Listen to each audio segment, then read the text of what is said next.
உலகத்தின் தெய்வமான பகவான் ஸ்ரீகிருஷ்ணன் மற்றும் ஹிந்து ஜனஜாகிருதி சமிதியின் ஊற்றுக்கணாக விளங்கும் பராத்பரகுரு டாக்டர் ஜெயந்த பாலாஜி அட்டவலை ஆகியோரின் சரணங்களில் நமஸ்காரம் செய்து இன்றைய தர்ம சத்சங்கத்தை ஆரம்பிக்கலாம். நம்ம இப்போ தர்ம கிரந்தங்கள் அந்த தலைப்பில் வேதம் பற்றின தொகுப்பு அந்த நம்ம பார்த்து வருகிறோம், தொடரை பார்த்து வருகிறோம். இந்த தொடரில் இன்றைக்கு 4வது பகுதியாக மகரிஷி வியாச பகவான் ஏன் வேதங்களை பகுத்தார், அதோட ருக்வேதத்தில் எந்தெந்த விஷயங்கள் பற்றின ஞானம் அடங்கியுள்ளது, இது போன்ற பல விஷயங்களை இன்றைக்கு தெரிந்து கொள்ள இருக்கிறோம். இப்போ மகரிஷி வியாசர் மூலம் வேதங்கள் 4 பாகங்களாக பிரிக்கப்பட்டுள்ளன. அது பற்றின விவரங்களை முதலில் நாம் தெரிந்து கொள்ளலாம்.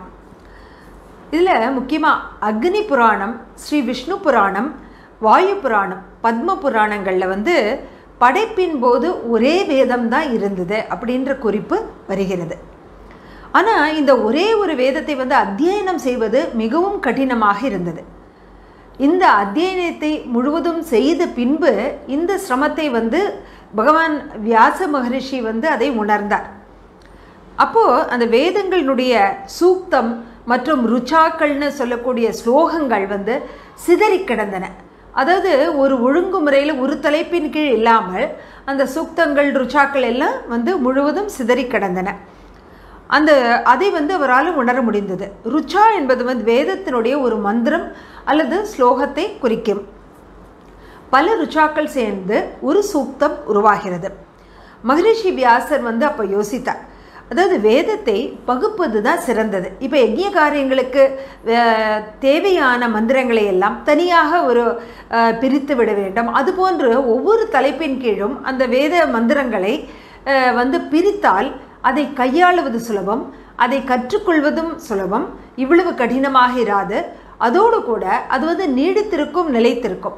இல்லைன்னா அதற்கு அழிவு ஏற்படும். எப்போ வேதம் அழியும் பொழுது அந்த வேதத்தை ஆதாரமாக கொண்ட கலாச்சாரமும் அழிந்து போகும் என்பது அவருக்கு தெரிய வந்தது. அதனால் அவர் அந்த வேதம் இந்த யோசனையால் உந்தப்பட்டு தான் வியாச பகவான் அந்த வேதத்தை பகுக்கும் காரியத்தில் ஈடுபட்டார். அவர் அத்தியனம் சுலபமாக செய்வதற்காக அந்த ஒன்றேயான வேதத்தை 4ஆக பிரித்தார். அவைதான் நாம் இன்றைக்கு அறியக்கூடிய 4 வேதங்களாக உள்ளன. இதை அந்த வேதத்தை அவர் வியாசம் பண்ணினதுனால, பகுத்ததுனால அவருக்கு வேத வியாசர் அப்படின்ற அந்த பெயர் இன்றைக்கும் நிலைத்துள்ளது. இப்போ அதில் முக்கியமாக 4 வேதங்களின் நிர்மிதி அது எப்படி ஆனது அப்படின்றத பார்க்கலாம். அதில் முதலாவது வியாசர் வேதத்தினுடைய எல்லா ருச்சாக்களையும் தனித்தனியே பிரித்து அதில் தெய்வங்களுக்குரிய ஸ்துதி அவற்றையெல்லாம் ஒன்றாக சேர்த்து அதை ருக்வேதம் என்ற பெயர் அதற்கு தந்தார். அதன் பின்பு அதில் பார்த்தோன்னா சில வேத மந்திரங்கள் ஒரு கானமாக இசைக்கப்படும். அத்தகைய மந்திரங்களை எல்லாம் ஒருங்கிணைத்து அதை சாம வேதமாக தனியாக ஒரு பகுதியாக்கினார். அதே போலவே யஜ்ஞ கிரியாக்களின் விரிவான ஞானத்தை வழங்கும் யஜ்ஞ கத்திய பதிகளுக்கு யஜுர்வேதம் என பெயரிட்டார். அதோடு மற்ற உலக விவகாரங்களுக்கு உதவக்கூடிய அதோடு அந்த மாய மந்திரம் அது பற்றின அந்த மந்திரங்கள் அடங்கிய அந்த பகுதியை அவர் அதர்வ வேதம் என்ற பெயரிட்டு அதை 4வது வேதமாக ஆக்கினார். இப்போ வேதம் 4ஆக எப்படி பிரிக்கப்பட்டது அப்படின்றத நம்ம பார்த்தோம். இதில் ஒவ்வொரு வேதம் பற்றின விவரங்களை நம்ம தனித்தனியே தெரிந்து கொள்வோம்.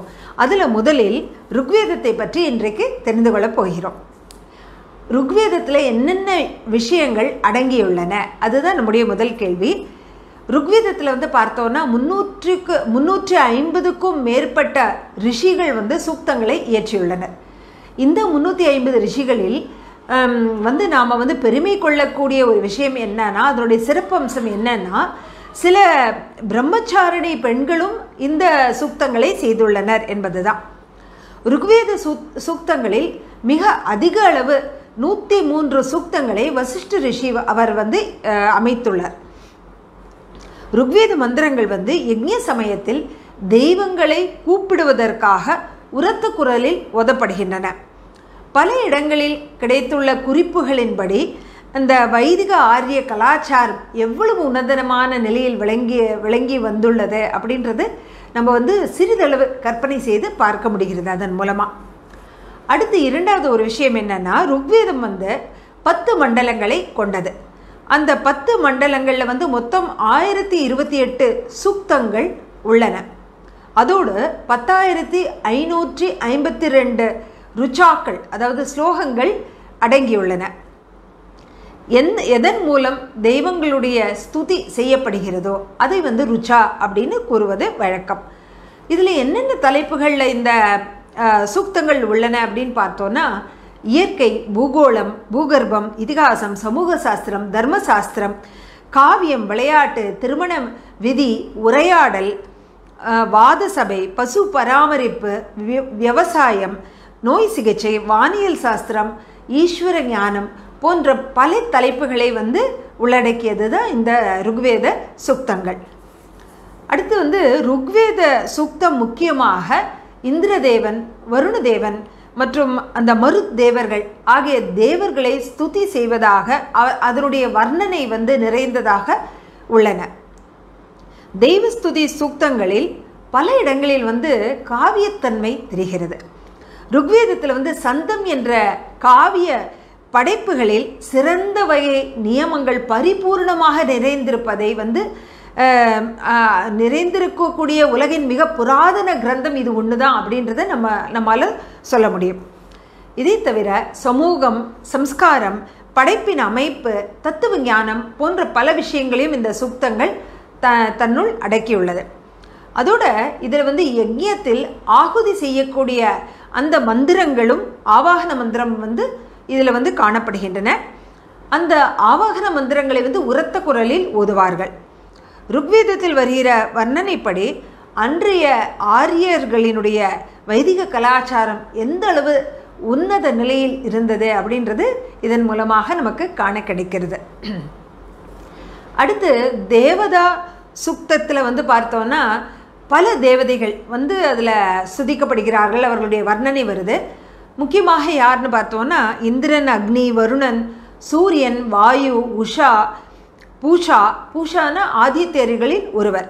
அப்புறம் ஆப, அஸ்வினி, ருத்ர, பக, விஷ்ணு, மருத், விஸ்வேதேவா, சரஸ்வதி, வாக், ஆகாய பூமி போன்ற தேவதைகளினுடைய ரூபம், ஸ்வபாவம், மகாத்மியம், அதோடு ஸ்தவன் ஆகிய அனைத்தும் வந்து இந்த ருக்வேத சூக்தங்களில் வருகின்றன. அதோட கதைகளும் வருகின்றன. இதெல்லாம் வந்து எதுலன்னா கதா சூக்தத்தில் வந்து பீஜ ரூபத்தில் இந்த கதைகள் வருகின்றன. ஆனால் இதனுடைய விரிவான வர்ணனை பார்த்தோன்னா பிராமண கிரந்தத்தில் வந்து அதனுடைய விரிவான வர்ணனைகள் வருகின்றன. உதாரணத்துக்கு வாமன அவதாரம் அது வந்து இந்த மாதிரி வருது. அடுத்து வந்து சம்வாத சூக்தம், சம்வாதம்னா உரையாடல். அது போன்று இருவருக்கிடையே நடக்கும் உரையாடல்கள், மிக மகத்துவம் நிறைந்த பல உரையாடல்கள் வந்து அந்த சம்வாத சூக்தத்தில் தொகுத்து அளிக்கப்பட்டுள்ளன. அதில் முக்கியமாக வந்து எந்தெந்த உரையாடல்கள் மிக மகத்துவம் நிறைந்தவை அப்படின்னு பார்த்தோன்னா புரூரவா ஊர்வசி, அப்புறம் யமா யமி, அப்புறம் சரமா பாணி இவர்களுடைய உரையாடல்கள் மிகவும் மகத்துவம் நிறைந்ததாக இதில் வந்து காணப்படுகின்றன. அடுத்தது சம்ஸ்கார சூத்திரம். அதில் வந்து 85வது சூரிய சூக்தத்தில் இல்லற சம்ஸ்கார சூக்தம் வருகிறது.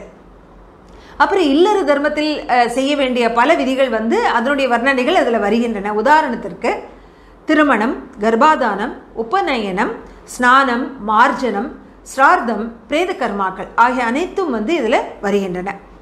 அடுத்தது வந்து மாந்திரீக சூக்தம். இதில் நோய், அபசுகனம், துர்சுவப்னம், ஜாரன் மாறன், அதாவது அந்த கருப்பு மாந்திரீகம்னு சொல்வார்களே அது, பூத கஷ்டங்கள், விஷ கஷ்டங்கள், க்ஷயரோகம் போன்ற சங்கடங்களுக்கான பரிகாரங்கள் இதில் வந்து காண கிடைக்கின்றன. அடுத்தது தான சூக்தத்தில் தானம் பற்றிய விவரங்கள் வருகின்றன. முக்கியமாக தானம் அளிக்கக்கூடிய ராஜாக்களின் ஸ்துதியும் இதில் வந்து காணப்படுகிறது. அடுத்தது தத்துவ ஞானம் சூக்தம். இது வந்து ஏக்கம் சத், அதாவது இறைவன் ஒருவனே, அவனே சத்தியம் அப்படின்ற, எல்லாம் ஈஸ்வரமயம் என்ற ஒரு சிந்தனை இதன் மூலமாக வெளிப்படுகிறது. இந்த தத்துவ ஞானம் வந்து சூக்தத்தில் பீஜ ரூபத்தில் இது வந்து வருகிறது.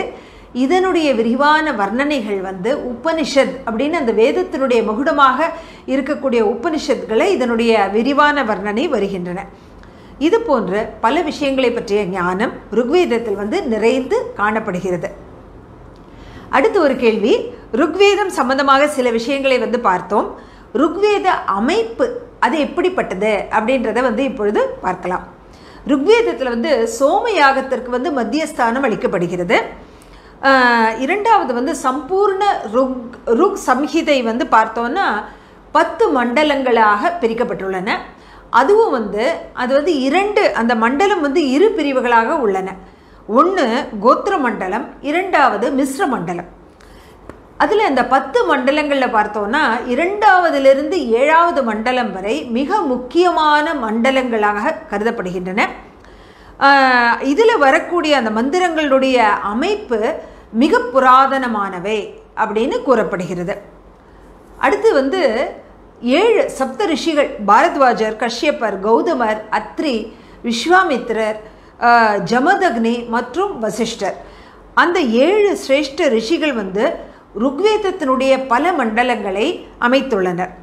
மண்டல கிரமப்படி பார்த்தோன்னா கிருத் சமத் மண்டலம் 2வது, விஸ்வாமித்திர மண்டலம் 3வது, வாமதேவ மண்டலம் 4வது, அத்ரி மண்டலம் 5வது, பாரத்வாஜ மண்டலம் 6வது, வசிஷ்ட மண்டலம் 7வது மற்றும் கண்வ மண்டலம் 8வது. அது வந்து அந்தந்த மண்டலத்தினுடைய முக்கிய அமைப்பாளர்கள், அந்த ரிஷிகள் அவர்களுடைய பெயரில் வந்து அது அமைக்கப்பட்டுள்ளன. அடுத்து 4வது பார்த்தோன்னா ருக்வேத அந்த மந்திர சந்தஸ் அதனுடைய அமைப்பு. ருக்வேத மந்திரம் வந்து ஏதாவது ஒரு விருத்தம் அல்லது சந்தஸ் அதில் அமைக்கப்பட்டுள்ளது. அந்த சமஸ்த ருக்வேதம், அந்த முழு ருக்வேதமுமே சந்தஸிற்கு வந்து கட்டுப்பட்டது. விசேஷ வைதிக அனுஷ்டானங்கள் வந்து விசேஷமான ஒரு சந்தஸில் சொல்லப்படுகின்றன. அதுலேயும் வந்து வர்ணாசிரம தர்மப்படி அந்த சந்தஸ் வந்து மாறுபடுகிறது.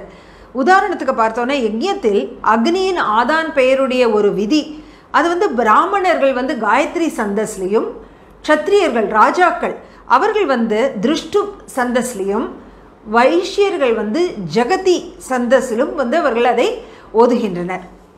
அடுத்து ஒரு கேள்வி வந்து ருக்வேதத்தில் சாமயாக அல்லது சங்கீதத்தின் பகுதியும் வருகிறது, அது பற்றின விளக்கங்கள் என்ன அப்படின்றது. ருக்வேதத்திற்கு வந்து 4 முக்கிய உபவேதங்கள் உள்ளன. அதில் முக்கியமானது காந்தர்வ வேதம். அதற்கு இன்னொரு பெயர் தான் சங்கீத வேதம்.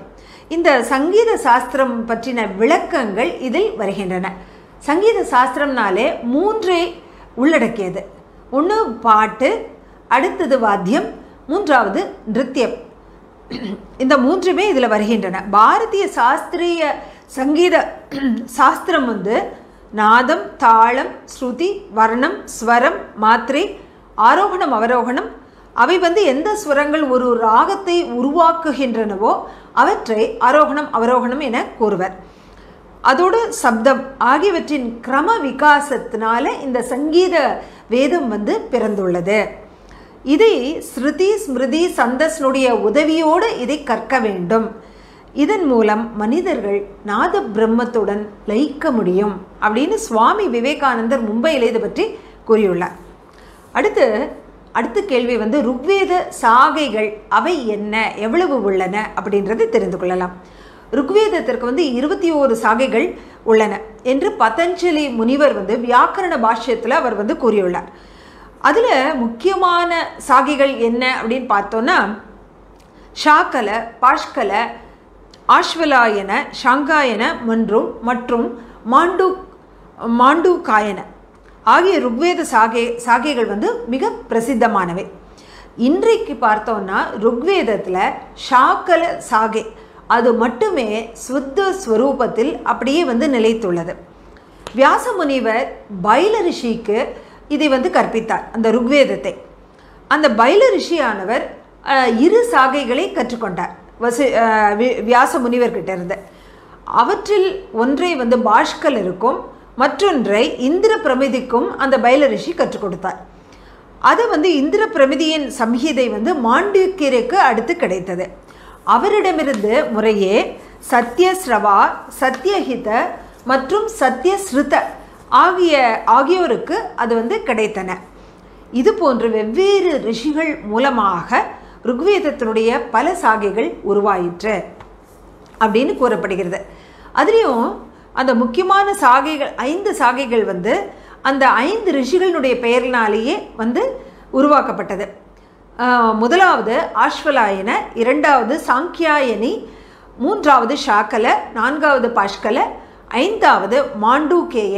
இந்த 5 ரிஷிகளின் பெயர்களால் இந்த 5 சாகைகள் வழங்கப்படுகின்றன. ருக்வேதத்தினுடைய பாஷ்கல சாகையினுடைய அத்தியனம் வந்து இன்றைக்கு நடப்பதாக தெரியவில்லை. ஒவ்வொரு சாகையின் அத்தியனமும் வெவ்வேறானது, வேறுபட்டவை. ருக்வேத ஷாக்கல சாகையினுடைய அத்தியனம் செய்பவர்கள், ஏன்னா அந்த ஷாக்கல சாகை தான் இன்றைக்கு சுத்த ஸ்வரூபத்தில் அப்படியே வந்து உள்ளது அப்படின்னு பார்த்தோம். அதை அத்தியனம் செய்பவர்கள் அதனுடன் கூட ஐத்ரேய பிராமண, ஐத்ரேய ஆரண்யக மற்றும் ஐத்ரேய உபனிஷத் ஆகியவற்றின் அபியாசத்தையும் செய்ய வேண்டி உள்ளது. ஷாக்கல சாகையின் ஆஸ்வாலயன அது வந்து ஸ்ரௌத்த சூத்திரம் மற்றும் கிரஹிய சூத்திரமும் ஆகும். அது அதே போல் வசிஷ்டர் என்பது வந்து தர்ம சூத்திரம், உபவேதம் வந்து தருர் வேதம் ஆகும். நமக்கு வந்து வெறும் 4 வேதங்கள் உள்ளன அப்படின்ற விஷயம் மட்டும்தான் தெரியும்.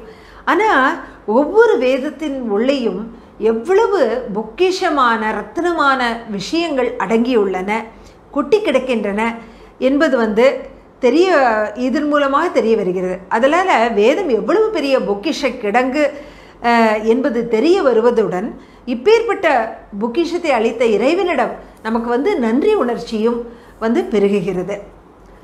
அதனால் இன்றைக்கு வந்து ருக்வேதம் பற்றின பல அபூர்வ தகவல்களை வந்து இன்றைக்கு நாம் தெரிந்து கொண்டோம். பகவான் ஸ்ரீ கிருஷ்ணனுடைய சரணங்களில் நம்முடைய நன்றியை தெரிவித்துக்கொண்டு இன்றைய இந்த சத்சங்கத்தை நிறைவு செய்யலாம்.